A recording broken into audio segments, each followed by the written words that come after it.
الحديث كتاب الله وخير الهدي هدي محمد صلى الله عليه وسلم وشر الأمور محدثاتها وكل محدثة بدعة وكل بدعة ضلالة وكل ضلالة في النار. أعوذ بالله السميع العليم وبوجهه الكريم وسلطانه القديم من الشيطان الرجيم. ظهر الفساد في البر والبحر بما كسبت أيدي الناس. وقال تعالى في مقام آخر: كنتم خير أمة أخرجت للناس تأمرون بالمعروف وتنهون عن المنكر وَتُؤْمِنُونَ بِاللَّهِ. تمام تعریفیں ہر قسم کی پاکی، بڑائی اور بزرگی رب کائنات وحدہ لا شریک لہ کے لیے لائق اور زیبا ہے. وہ رب العالمین کے جس کی ذات ہمیشہ سے ہے اور ہمیشہ باقی رہنے والی ہے. بجز رب العالمین کے جس کو بھی اس کائنات میں وجود عطا کیا گیا، اس کے لیے زوال ہے، اختتام ہے، فنا ہے. ایک نہ ایک دن اپنی زندگی پوری کر کے اس دنیا سے رخصت ہو جانا ہے. بقا اور ہمیشگی ہے تو صرف رب کائنات ذوالجلال والاکرام کے لیے. درود و سلام آقائے دو جہاں تاجدار مدینہ آمنہ کے لال محمد الرسول اللہ صلی اللہ علیہ وآلہ وسلم کی ذات اقدس کے لیے، رب کائنات کی ساری مخلوقات کی تعداد سے زیادہ صلی اللہ تعالی علیہ وعلی آلہ واصحابہ وسلم تسلیما کثیرا کثیرا. میں نے خطبہ مسنونہ کے بعد قرآن پاک کی مختلف مقامات سے 2 آیات کریمہ کا کچھ حصہ تلاوت کیا ہے، جس ضمن میں آج کے جمعے کے خطبے کا موضوع سخن ہے امت مسلمہ کی ذمہ داریاں. رب تبارک و تعالیٰ سے دعا ہے کہ اللہ تعالیٰ مجھے صحیح طور پر قرآن و سنت کی روشنی میں بیان کرنے اور ہم سب کو سن کر سمجھ کر اس کے مطابق عمل کرنے کی توفیق عطا فرمائے. عمل سے زندگی بنتی ہے جنت بھی جہنم بھی، یہ خاکی اپنی فطرت میں نوری ہے نہ ناری. دنیا میں رہتے ہوئے ہر صاحب عقل انسان جو بھی سن شعور کو پہنچ جاتا ہے، یقیناً اس کی سوچ یہ ہوا کرتی ہے کہ میرا فیوچر، میرا مستقبل عمدہ سے عمدہ ہوتا چلا جائے. میں آج جہاں کھڑا ہوں کل یہاں نہ ہوں بلکہ اس سے آگے بڑھتا رہوں. ہر صاحب عقل کی دنیاوی لحاظ سے یہ خواہش بھی ہوتی ہے اور اس کے لیے وہ کوشاں بھی ہوتا ہے. اپنی اس خواہش کو پورا کرنے کے لیے جو کوشاں ہو، یقیناً وہ ترقی کی منازل طے کرتا ہوا آگے بڑھ جاتا ہے. اور جس کی صرف سوچ تو ہو لیکن اس کے لیے کوشاں نہ ہو، محنت نہ ہو، جد و جہد نہ ہو، بھاگ دوڑ نہ ہو، تو پھر وہ سب سے پیچھے رہ جاتا ہے. یہ دنیا کی ایک مثال ہے. اسی کو رکھتے ہوئے ہم دینی اعتبار سے اپنا جائزہ لیں کہ آیا دینی اعتبار سے ہماری یہ سوچ ہمارے اندر قائم ہے اور اس کے لیے ہم کوشاں ہیں. اگر ایسا ہے تو اللہ کا جتنا شکر ادا کریں کم ہے، کیونکہ یہ توفیق اسی کی طرف سے ملتی ہے بعض لوگوں کو.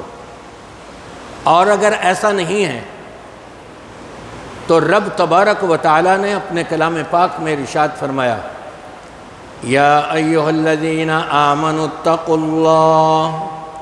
اے ایمان والوں، اپنے آپ کو ایمان والا سمجھنے والوں، دوسری جگہ پر فرمایا ہے یا ایھا الذین آمنوا آمنوا، اے ایمان والو، یعنی اپنے آپ کو ایمان والا سمجھنے والو، ایمان والا کہلانے والوں، ایمان تو لے آؤ۔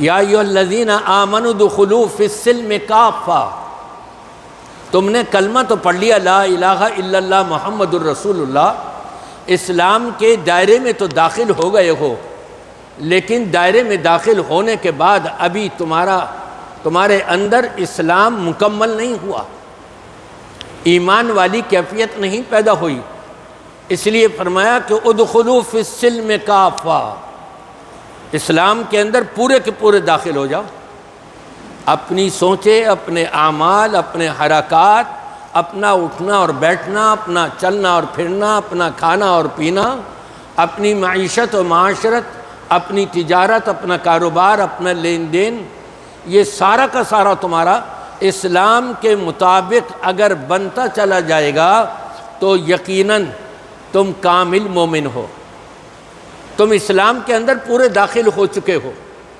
اور اگر صرف کلمہ پڑھ لینے پر گزارا کر رہے ہو اور دیکھا دیکھی معاشرے کے اندر جو ملا ہے بس وہی کرتے چلے جا رہے ہو، تو اللہ تبارک و تعالیٰ کو یہ مطلوب نہیں، بلکہ فرمایا یا ایھا الذین آمنوا اتقوا اللہ، اے ایمان والو، ایمان کا دعویٰ کرنے والو، اپنے آپ کو مومن سمجھنے والو، اللہ کا ڈر اور خوف تو اپنے اندر قائم کر لو، اللہ سے تو ڈر جاؤ۔ اللہ سے ڈرنے کا کیسے حق بنتا ہے؟ ہر شخص یہ کہتا ہوا بھی نظر آتا ہے اور اس کی سوچ بھی ہوتی ہے میں تو اللہ سے ڈرتا ہوں، لیکن اگر ہم اپنی زندگی کا جائزہ لیں تو ہمیں پتہ لگ جائے گا کہ ہم اللہ سے ڈرتے ہیں یا نہیں۔ دو دوست کھڑے ہوئے ہیں، ایک سگریٹ پی رہا ہے، سامنے والے دوست نے بتایا کہ پیچھے تمہارے بڑے بھائی آ رہے ہیں، تمہارے ماموں آ رہے ہیں، تمہارے چچا آ رہے ہیں، تمہارے والد آ رہے ہیں، یہ ابھی مڑ کے نہیں دیکھتا کہ میرا دوست صحیح کہہ رہا ہے یا غلط کہہ رہا ہے، بلکہ یہ سنتے کے ساتھ ہی وہ سگریٹ نیچے پھینکتا ہے اور پیر سے مسل دیتا ہے، اپنے چچا سے، اپنے ماموں سے، اپنے بڑے بھائی سے ڈر رہا ہے۔ یہ ڈر اس کے اندر اللہ کا ڈر نہیں پیدا ہوا، اگر اللہ کا ڈر پیدا ہوتا تو سگریٹ اس کے ہاتھ میں نہیں آتی۔ اندازہ لگا لیجئے پھر آپ کہ اللہ سے ڈرنا کیا ہوتا ہے۔ رب تبارک و تعالی ارشاد فرماتا ہے یا ایھا الذین آمنوا اتقوا اللہ حق تقاتہ، اے ایمان والو اللہ سے اس طرح سے ڈرو جیسے اس سے ڈرنے کا حق بنتا ہے۔ یا اللہ ڈرنے کا حق کیسے بنتا ہے؟ ہر شخص اپنی سوچ کے مطابق فیصلہ کرے تو مختلف آراء ہوں گی، یا اللہ تو ہمیں بتا دے کہ تجھ سے ڈرنے کا حق کیا ہے۔ رب تبارک و تعالیٰ نے ہمارے اوپر نہیں چھوڑا یہ فیصلہ، خود فرما دیا قرآن پاک کے اندر یا ایھا الذین آمنوا اتقوا اللہ یا ایھا الذین آمنوا اتقوا اللہ حق تقاتہ ولا تموتن الا وانتم مسلمون۔ اللہ سے ڈرنے کا حق یہ بنتا ہے کہ تمہیں موت نہ آنے پائے مگر اس حالت میں کہ تم اللہ کی اطاعت اور فرما برداری والے کام میں مشغول ہو۔ یا اللہ ہم تو کھاتے پیتے بھی ہیں، ہم تو اپنے بیوی بچوں کو کھلانے پلانے کے لیے بھاگ دوڑ بھی کرتے ہیں، دنیا بھی کماتے ہیں، تو کیا اس کو چھوڑ دیں؟ فرمایا نہیں، وہاں تو یہ فرمایا ربنا آتنا فی الدنیا حسنہ وفی الآخرۃ حسنۃ وقنا عذاب النار۔ دعا سکھائی تو پہلے دنیا کے لیے کہ یا اللہ ہمیں دنیا کی اچھائیاں عطا فرما دے، دنیا کی اچھائیاں تم نے حاصل کرنی ہے، تجارت کرنا ہے، کاروبار کرنا ہے، لین دین کرنا ہے، یہ سارا اسلامی قانون کے مطابق، اسلامی بتائے ہوئے اصولوں کے مطابق، اور پھر یہ کمائی کر کے تم اپنے بیوی بچوں کو کھلا رہے ہوگے۔ نبی پاک صلی اللہ علیہ وسلم فرماتے ہیں رب تبارک و تعالیٰ کی طرف سے تمہارے لیے یہ صدقہ لکھ دیا جائے گا، صدقے کا اجر و ثواب۔ حلال کمائی کر رہے ہو اسلامی طریقے کے مطابق، اسلامی اصولوں کو اپناتے ہوئے، جھوٹ نہیں بولنا کاروبار میں، لین دین کے اندر کوئی اونچ نیچ نہیں کرنی، دھوکہ نہیں دینا ہے، جھوٹی قسمیں کھا کر کے نہیں بیچنا ہے۔ اسلامی اصولوں کو مد نظر رکھتے ہوئے کاروبار تم کرو گے، رب تبارک و تعالی اسے بھی تمہارے کاروبار کو اپنی عبادت میں شمار فرما دے گا۔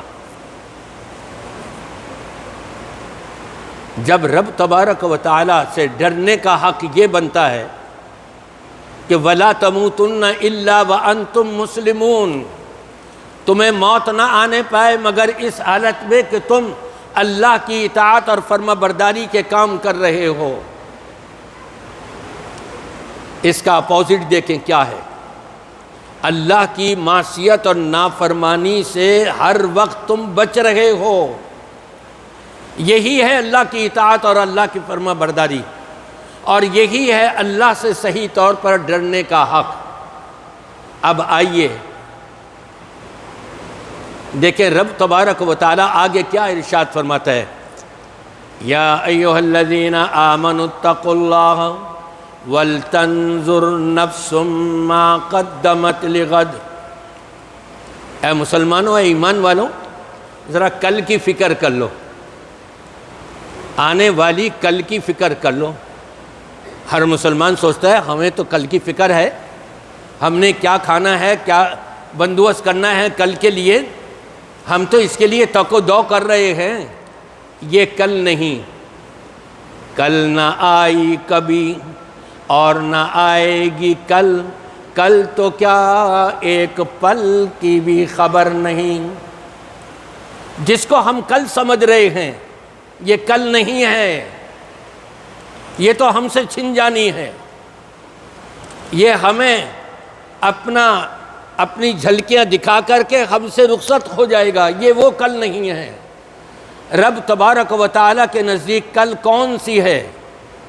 وَلْتَنظُرْ نَفْسٌ مَّا قَدَّمَتْ لِغَدٍ وَاتَّقُوا اللَّهَ إِنَّ اللَّهَ خَبِيرٌ بِمَا تَعْمَلُونَ۔ کل وہ کہ جو ہمیشہ باقی رہنے والی ہے، یہ جس کو تم کل سمجھ رہے ہو یہ تو ختم ہو جائے گی، یہ باقی رہنے والی نہیں، یہ تم سے چلی جائے گی، واپس ہو جائے گی۔ لیکن وہ کل کہ جب جس کو ملے گی وہ کبھی بھی ختم ہونے والی نہیں، وہ ہمیشہ باقی رہے گی۔ اور وہ کون سی کل ہے؟ قیامت کا دن۔ قیامت قائم ہوگی، فرمایا وہاں کے لیے کچھ تیاری کر لو۔ وَلْتَنظُرْ نَفْسٌ مَّا قَدَّمَتْ لِغَدٍ، ہر نفس کو چاہیے کہ وہ دیکھے میں نے کل کے لیے کیا کمائی کر کے رکھی ہوئی ہے۔ وہ کل کہ جو ہمیشہ کی ہوگی، کبھی ختم نہیں ہوگی۔ یہ دنیا کی کل تو آنے والی چلی جائیں گی، ختم ہوتی رہیں گی، اس کی فکر نہ کرو۔ رب نے تمہاری قسمت میں جتنی دولت، جتنا مال، جتنا روزی رزق لکھا ہے، تمہیں موت نہیں آنے پائے گی جب تک کہ وہ روزی رزق پورا نہ تم کو دے دیا جائے۔ اس کی فکر نہ کرو، رب نے تو تمہارے لیے سب کچھ لکھ دیا ہے یہاں، لیکن وہ آخرت والی جو کل ہے اس کی فکر کرو۔ جب اس کی فکر کریں گے تو امت مسلمہ کی ذمہ داریاں پوری ہوتی ہوئی نظر آئیں گی۔ اور جب آخرت والی کل کی ہمارے اندر فکر قائم نہیں ہوگی، ہم کبھی بھی کل کی فکر نہیں کر سکتے، ہم کبھی بھی اپنی زندگی کی جو ذمہ داریاں اسلام نے ہمارے اوپر لاگو کی ہیں کبھی بھی اس کو پورا نہیں کر سکتے۔ اور جب اپنی ذمہ داریاں مسلمان پوری نہ کریں تو پھر رب تبارک و تعالی فرماتا ہے ثم رددناہ اسفل سافلین، پھر ہم ان کو ذلت اور رسوائی کے نچلے گڑھے میں لے جا کے پھینک دیتے ہیں۔ لقد خلقنا الانسان فی احسن تقویم، ہم نے تو حضرت انسان کو بڑی بہترین عمدہ ساخت کے اندر بنایا اور پیدا کیا، بڑی بڑی صلاحیتیں عطا کی ہیں ہم نے ان کو، لیکن دی ہوئی صلاحیتوں سے جب کام نہیں لیں گے یہ اور اپنی ذمہ داریاں امت مسلمہ پوری نہیں کرے گی تو رب العالمین فرماتا ہے ثم رددناہ اسفل سافلین، پھر ہم ان کو ذلت اور رسوائی والے نچلے گڑھے میں لے جا کر کے پھینک دیں گے۔ دنیاوی طور پہ ہر شخص چاہتا ہے کہ میرا فیوچر اچھا ہو جائے، میرا مستقبل عمدہ ہو جائے، میری آج ایک دکانیں ہیں تو کل 2 دکانیں کر لوں، میرا آج ایک گھر ہے تو کل 2 ہو جائیں، میرے 5 بیٹے ہیں تو 5 بیٹوں کے میں اپنے الگ الگ گھر بنا لوں۔ دنیاوی اعتبار سے بڑی فکر ہوتی ہے، لیکن سوچنا یہ ہے کہ دینی اعتبار سے ہم نے کل کی کیا فکر کری۔ ہمارے اوپر کلمہ پڑھ لینے کے بعد لا الہ الا اللہ محمد الرسول اللہ یہ اعلان کرنے کے بعد جو ذمہ داریاں ہمارے اوپر آتی ہیں، ہم نے ان میں سے کون سی ذمہ داریاں پوری کی ہیں؟ جبکہ رب تبارک و تعالی نے قرآن پاک کے اندر جو میں نے خطبہ مسنونہ کے بعد دوسری آیت کریمہ تلاوت کی تھی، اس میں 3 کام بتائے ہیں۔ 3 کام تم کر لو، ہر قسم کی دنیا کی فلاح و بہبودگی، ہر طرح کی کامیابی، ہر طرح کی عزتیں یہ تمہارا قدم چومیں گی اور تم کو نصیب ہو جائیں گی۔ امت کی بہتری حاصل ہو جائے گی، امت کامیاب ہو جائے گی۔ نبی پاک صلی اللہ علیہ وسلم نے کفار مکہ کے سامنے فرمایا تھا، یا ایھا الناس قولوا لا الہ الا اللہ تفلحوا، اے دنیا جہاں کے لوگوں لا الہ الا اللہ پڑھ لو، اور صرف پڑھو نہیں بلکہ لا الہ الا اللہ کے مقصد کو اپنی زندگی بنا لو کہ عبادت ہوگی تو صرف اللہ کی ہوگی، عبادت اپنے نفس کی نہیں ہوگی، عبادت اپنی سوچوں کے مطابق نہیں ہوگی، عبادت اپنے استاد اور اپنے ملا مولوی اور مفتیوں کے بتائے ہوئے فتووں کے مطابق نہیں ہوگی، عبادت بڑے سے بڑے امام ہوں، بزرگان دین ہوں، ان کے مطابق نہیں ہوگی، بلکہ ان تمام بزرگوں کے سب سے بڑے بزرگ، ان تمام اماموں کے سب سے بڑے امام محمد الرسول اللہ صلی اللہ علیہ وسلم، آپ نے جو طریقہ بتایا اور آپ نے ارشاد فرمایا ترکت فیکم امرین لن تضلوا ما ان تمسکتم بہما کتاب اللہ و سنتی، اے میری امت کے لوگوں میں تو اب دنیا سے جانے والا ہوں اور تمہیں 2 چیزیں دے کے جا رہا ہوں، جب تک ان دونوں چیزوں کو مضبوطی سے تھامے رہو گے لن تضلوا ما ان تمسکتم بہما، ہرگز گمراہی کو نہیں پہنچو گے، گمراہی تم سے ہٹا دی جائے گی، کبھی گمراہ نہیں ہوگے جب تک ان 2 چیزوں کو مضبوطی سے تھامے رہو گے۔ وہ کیا ہے؟ کتاب اللہ، ایک اللہ کی کتاب قرآن کریم، و سنتی، اور آپ نے فرمایا میری سنت، میرا طریقہ، میرا عمل۔ آج جب سنت کا نام آتا ہے ذہن میں بات آ گئی تو کہی دوں، اگرچہ بعض لوگوں کو شاید بری لگے، لیکن میں ان کی بھلائی کے لیے کہہ رہا ہوں۔ جو احباب داڑیاں نہیں رکھتے، جی سنت ہی تو ہے، کیا ہوا اگر ہم نے نہیں رکھی تو؟ پھر سن لیجئے اس سنت کے بارے میں۔ نبی فرماتے ہیں میری سنت، کیا مطلب؟ میرا طریقہ، میری ادا، میرا اٹھنا اور بیٹھنا، میرا چلنا اور پھرنا، میرا کھانا اور پینا، میری معیشت و معاشرت، میری تجارت، میرا کاروبار، میرا لین دین، میری رفتار، میری گفتار، میری زندگی کا ہر لمحہ تمہارے لیے سیمپل اور نمونہ بنایا ہے اللہ نے، اگر اس کے مطابق تم عمل کرو گے یہ ہے سنت۔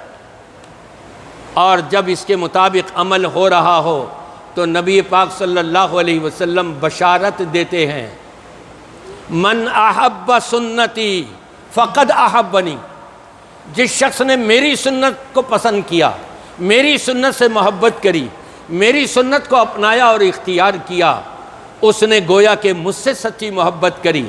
ومن احبنی کان معی فی الجنہ، اور جس شخص نے میری ادا کو پسند کرتے ہوئے، میرے طریقے کو اختیار کرتے ہوئے، میری سنت کو اپناتے ہوئے مجھ سے اس طریقے سے محبت کی ہے، نبی فرماتے ہیں کان معی فی الجنہ، جنت میں وہ میرے ساتھ ہوگا۔ اللہ اکبر! اس سے بڑھ کر اور کیا اعزاز چاہیے، اس سے بڑھ کر اور کیا کامیابی چاہیے؟ لیکن دیکھنا یہ ہے کہ جو آج مسلمانوں کے اوپر ذمہ داریاں عائد ہوتی ہیں، کیا وہ ذمہ داریاں ہم پوری کر رہے ہیں؟ ہم چاہتے تو ہیں کہ رب ہم سے راضی ہو جائے، لیکن 3 کاموں کے اندر رب کی رضا ملے گی۔ ہم چاہتے تو ہیں کہ مسلمان ذلت اور رسوائی کے دائرے سے نکل کر ان کو رفعتیں حاصل ہو جائیں، صرف 3 اعمال ہیں جو قرآن نے دیے ہیں، اس کو اپنا لو، ذلت اور رسوائی سے تم بچ جاؤ گے اور تمہیں ہی رفعتیں اور بلندیاں نصیب ہو جائیں گی۔ صرف 3 کام ہیں کہ تم دنیا میں بھی کامیاب اور آخرت میں بھی کامیاب اور عالم قبر برزخ میں بھی کامیاب ہو جاؤ گے۔ لیکن وہ 3 اعمال آج ہم نے چھوڑے ہوئے ہیں۔ بعض نے اس لیے چھوڑ دیے، اجی جب سے ہم نے بتانا شروع کیا ہے ہم کو عجیب عجیب القاب مل رہے ہیں۔ ایک دوست اپنے دوستوں میں جب قرآن اور حدیث کی بات کرتا ہے تو دوست بھی تنگ آ جاتے ہیں، اور پھر اس کے مختلف نام، بھائی وہ آ گیا مخبر آ گیا، وہ بی بی سی لندن آ گیا، اب اس کی سنو کیا کہے گا۔ ہمیں یہ سننا پسند نہیں ہوتا، کیوں کہ نبی سے پکی محبت نہیں۔ دعوے دار تو ہیں ہم نبی سے محبت کے، لیکن ہم اپنی ذمہ داری پوری نہیں کر رہے۔ ہم چاہتے تو ہیں کہ ہمیں ترقی نصیب ہو جائے، ہمیں کامیابی مل جائے، ہم دنیا کے اندر بلند و بالا ہو جائیں، ہمیں نبی کی روز قیامت شفاعت نصیب ہو جائے، ہمیں اللہ کی رضا یہاں دنیا کے اندر بھی مل جائے۔ یہ ساری چیزیں ہم چاہتے تو ہیں، لیکن وہ 3 کام جو قرآن نے بتائے ہیں، کامیابی کا راز ان 3 کاموں کے اندر رکھا گیا ہے۔ وہ 3 کام کیا ہم کر رہے ہیں؟ آج انسان یہ کہتا ہوا نظر آتا ہے، سوچے دیکھیں انسان، وہ انسان عام نہیں، مسلمان جو کلمہ پڑھتے ہیں لا الہ الا اللہ محمد رسول اللہ، اور اپنی ذمہ داریاں پوری نہیں کرتے۔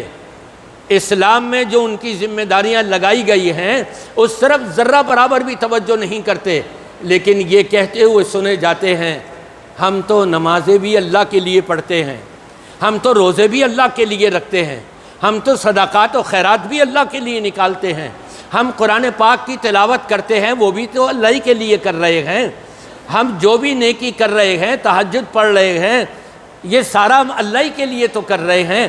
پھر جب مسلمان یہ اللہ کے لیے کر رہے ہیں تو ذلیل اور رسوا کیوں ہو رہے ہیں دنیا میں؟ کیا اللہ یہ چاہتا ہے کہ مسلمانوں کو ذلیل اور رسوا کرے؟ یہ کہتے ہوئے کون سنے جاتے ہیں؟ کلمہ پڑھ لینے والے، لا الہ الا اللہ محمد الرسول اللہ کے دعوے دار، لیکن وہ یہ نہیں سوچتے ہم نے جو کلمہ پڑھا تھا اس کا مطلب یہ تھا کہ عبادت صرف اللہ کی ہوگی اور کسی کی نہیں۔ عبادت تو ہم اپنی ذات کی کر رہے ہیں۔ آپ کہیں گے وہ کیسے؟ قرآن کو پڑھیے، قرآن کہتا ہے اَرَأَيْتَ مَنِ اتَّخَذَ إِلَٰهَهُ هَوَاهُ، اے پیارے نبی محمد الرسول اللہ صلی اللہ علیہ وسلم، کیا آپ نے دیکھا ان لوگوں کو جنہوں نے اپنی خواہشات کو معبود بنا لیا؟ کلمہ پڑھتا ہے لا الہ الا اللہ، اللہ کے سوا کوئی معبود نہیں۔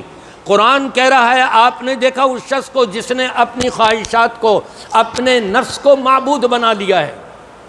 اللہ کی نہیں مانتا، نفس جو کہہ رہا ہے وہ مانتا ہے، معاشرے کے اندر جو چل رہا ہے اس کو قبول کرتا ہے، لیکن اللہ رسول نے جو بتایا اس طرف نہیں آتا۔ اس کے اندر جواب خود بخود مل گیا کہ پھر عبادت نمازیں اللہ کے لیے کہاں سے ہو رہی ہیں، پھر روزے اللہ کے لیے کہاں سے رکھے جا رہے ہیں، پھر صدقات و خیرات کہاں سے اللہ کے لیے نکالا جا رہا ہے، پھر یہ تہجد کہاں سے اللہ کے لیے ہوا؟ یہ اللہ کے لیے تو تب ہوگا جب ہم اپنے نفس کو وَمَا أُبَرِّئُ نَفْسِي إِنَّ النَّفْسَ لَأَمَّارَةٌ بِالسُّوءِ إِلَّا مَا رَحِمَ رَبِّي، رب تبارک و تعالیٰ نے نبی سے بھی کہلوا دیا میں اپنے نفس کو بھی بری نہیں کہتا۔ ہر انسان کا نفس اس کو برائی کی طرف اکساتا ہے، برائی کی طرف دعوت دیتا ہے، اور انسان جب اپنے نفس کی پیش کی ہوئی برائی کو اپنا لیتا ہے تو یہ گویا کہ اپنے نفس کی عبادت کر رہا ہے، اللہ کی عبادت نہیں کر رہا۔ بنیاد یہ ہے، ہر معاملے میں ہم نے رسم و رواج کو نہیں دیکھنا۔ آج رسم و رواج ہمارے ہاں کتنی چل گئی ہیں، کسی کی شادی کا موقع ہو 8-8 10-10 ڈشیں کھانے کی، اور آدھے کے قریب کھانا ضائع جاتا ہے، برباد ہوتا ہے۔ ذرا ان پر تو نظر کر لو جن کے بارے میں نبی پاک صلی اللہ علیہ وسلم نے فرمایا تھا اپنے سے کم تر لوگوں پر نظر رکھو، اپنے سے بڑوں پر نظر نہ رکھو کہ جی اس کے پاس تو اتنی دولت ہے، اس نے اتنے کھانے کیے، میں بھی اتنے کروں۔ نہیں، اپنے سے کم تر لوگوں پر نظر رکھو تاکہ تم ان کی نگہداشت کر سکو، ان کے ساتھ ہمدردی کر سکو، ان کو اپنے کھانے میں شریک کر سکو۔ اسی لیے فرمایا جس ولیمے میں غریب نہ ہو، سارے امیر ہوں، اس کی کوئی حیثیت ہی نہیں ہے، اس کو نبی پاک صلی اللہ علیہ وسلم نے پسند ہی نہیں فرمایا۔ آج ہم اپنے سے اوپر والوں کو دیکھ کر کے اور رسم و رواج پر چل رہے ہیں، اپنے نفس کی خواہشات کو پورا کر رہے ہیں، جبکہ نبی پاک صلی اللہ علیہ وسلم نے یہ تعلیم دے دی کہ وہ نکاح کہ جس میں آسانیاں ہوں، یہ ہے سب سے بہتر، سب سے عمدہ۔ ہم نے تو اس کو بڑا مشکل بنا لیا ہے۔ پہلے ہمارے بچپن کے اندر عام طور پر نکاح مسجدوں میں ہوا کرتے تھے، اور رخصتی بھی وہاں سے ہو جایا کرتی تھی یا گھر میں ہی ہو جایا کرتی تھیں۔ اور مجھے یاد ہے ابھی پچھلے چند سالوں پہلے کی بات ہے، جامعہ ستاریہ کے اندر دونوں پارٹیاں آئیں، لڑکی والے بھی اور لڑکے والے بھی، نکاح پڑھایا گیا وہاں۔ اس کے بعد انہوں نے تمام حاضرین کو آئس کریم کھلا دی، وہاں کے طلباء کو بھی آئس کریم کھلا دی جو بیچارے غریب تھے، سب کو شریک کر لیا، اور نماز پڑھنے کے بعد وہیں سے دلہن کو رخصت بھی کر دیا۔ یہ درد سر ہم قرضہ لے لے کر کے لوگوں کو کھانا کھلاتے ہیں ناموری کے پیش نظر، تو یہ تو پھر اللہ کے لیے تو عبادت نہ ہوئی نا۔ نہیں، یہ تو میں نے ایک مثال دی ہے، وقت اتنا نہیں کہ جو آپ کے سامنے اور مثالیں پیش کروں۔ اب اختصار کے ساتھ میں آپ کو یہ بتا دیتا ہوں کہ وہ 3 کام کیا ہیں کہ جو ہم اپنی ذمہ داریاں پوری کرنے میں کامیاب ہو سکتے ہیں، اور مسلمانوں کو ذلت اور رسوائی سے نکلنے کا راستہ مل سکتا ہے، اور بلند و بالا ہو سکتے ہیں دنیا کے اندر۔ رب تبارک و تعالیٰ نے اپنے کلام پاک میں ارشاد فرمایا وَأَنْتُمُ الْأَعْلَوْنَ إِن كُنتُم مُؤْمِنِينَ، تم ہی بلند و بالا رہو گے جب تم ایمان والا بنا لو اپنے آپ کو۔ ایمان والا کس کو کہتے ہیں؟ مختصر سے لفظوں میں اردو کے اندر آپ کو بتا دیتا ہوں، کوئی مشکل نہیں، اس کو یاد رکھیں تو انشاءاللہ تعالی زندگی جو ہے ہماری ایمان والی بن جائے گی۔ اپنی پوری زندگی میں اپنی مرضی کو اللہ رسول کی مرضی کے مطابق بنا لے، یہ ایمان والا ہے۔ اور جو اللہ رسول کی بعض باتوں کو مان لے اور بعض باتیں رسم و رواج اور اپنے نفس کی اسلام کے خلاف کرتا چلا جائے تو وہ ایمان والا کہاں سے ہوا؟ ایمان والا وہ ہوگا جو اپنی پوری زندگی اپنی مرضی کو اللہ اور اس کے رسول صلی اللہ علیہ وآلہ وسلم کی مرضی کے مطابق بنا لے، یہ ہے ایمان والا۔ رب فرماتا ہے ان کنتم مؤمنین، اگر تم ایمان والے ہو گئے تو رب کا وعدہ ہے وَأَنْتُمُ الْأَعْلَوْنَ، پھر ذلت رسوائی کا منہ دیکھنا نہیں پڑے گا، بلکہ کامیابی اور کامرانی تمہارا مقدر بنا دی جائے گی۔ اور پھر اسی طرح سے ایک اور آیت میں فرمایا ان تنصروا اللہ ینصرکم ویثبت اقدامکم، تم اللہ کے دین کی نصرت کرو گے۔ کیا مطلب؟ اللہ کے دین کو اپنے اوپر لاگو کرو گے، اپنے گھر والوں پر لاگو کرو گے، اپنے دوستوں احباب کو پر لاگو کرنے کی کوشش کرو گے، اپنے معاشرے میں دین کو پھیلانے کی کوشش کرو گے۔ ان تنصروا اللہ ینصرکم، اللہ تمہاری مدد کرے گا۔ وَيُثَبِّتْ أَقْدَامَكُمْ، تمہارے قدموں کو ثابت قدم کر دے گا، اور تمہیں کوئی متزلزل نہیں کر سکے گا۔ دنیا کی بڑی سے بڑی طاقتیں اور قوتیں وہ نیست و نابود ہوتی ہوئی نظر آئیں گی۔ کب؟ جب تم اللہ کے دین کی نصرت اس طور پہ کرو کہ خود بھی دین کو اپناؤ اور دین کو پھیلاؤ۔ یہ ہر مسلمان کے اوپر فرض ہے۔ آئیے وہ 3 کام بڑے اختصار کے ساتھ میں آپ کے سامنے رکھ دیتا ہوں۔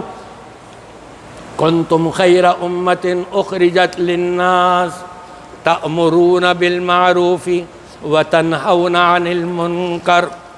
پہلی چیز، پہلا کام، کامیابی اگر حاصل کرنا چاہتے ہو، اپنی ذمہ داریاں پوری کرنا چاہتے ہو، کوئی بھی بھلائی کی بات قرآن و سنت سے تمہیں مل جائے، خود بھی اپناؤ، عمل کرو اور آگے پہنچاؤ۔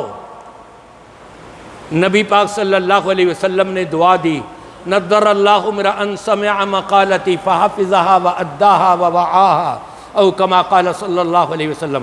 اللہ اس کو خوش و خرم رکھے، تر و تازہ رکھے کہ جو میری بات سنتا ہے، دل میں بٹھاتا ہے، اس کو محفوظ کر لیتا ہے، خود بھی عمل کرتا ہے اور آگے دوسرے لوگوں تک پہنچاتا ہے۔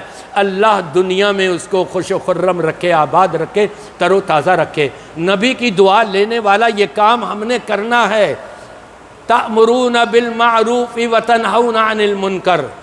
ہمارے گھر میں، ہمارے بیوی بچوں میں، ہمارے دوست و احباب میں، ہمارے ماحول اور معاشرے میں کوئی بھی غلط کام ہم کو نظر آ رہا ہے، حکمت عملی کے ساتھ اس کو ختم کرنے کی کوشش کریں۔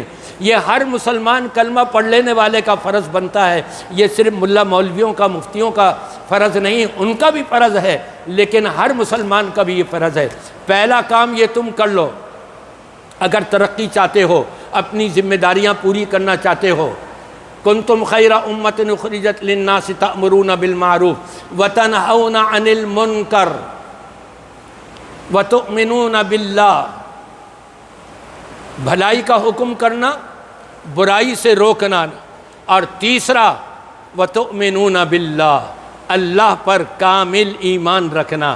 اور یہ آپ کو بتا دیا، کامل ایمان تبھی ہوتا ہے جب ہم اپنی پوری زندگی اپنی مرضی کو اللہ رسول کی مرضی کے مطابق ڈھال لیں۔ یقیناً یہ کامل ایمان ہے۔ دعا ہے میری اللہ تبارک و تعالی ہم سب کو اسلامی نقطۂ نظر سے جو بھی ہمارے اوپر ذمہ داریاں عائد ہوتی ہیں، ان سب کو پورے طور پر اپنانے اور اس پر عمل پیرا ہونے کی توفیق عطا فرمائے۔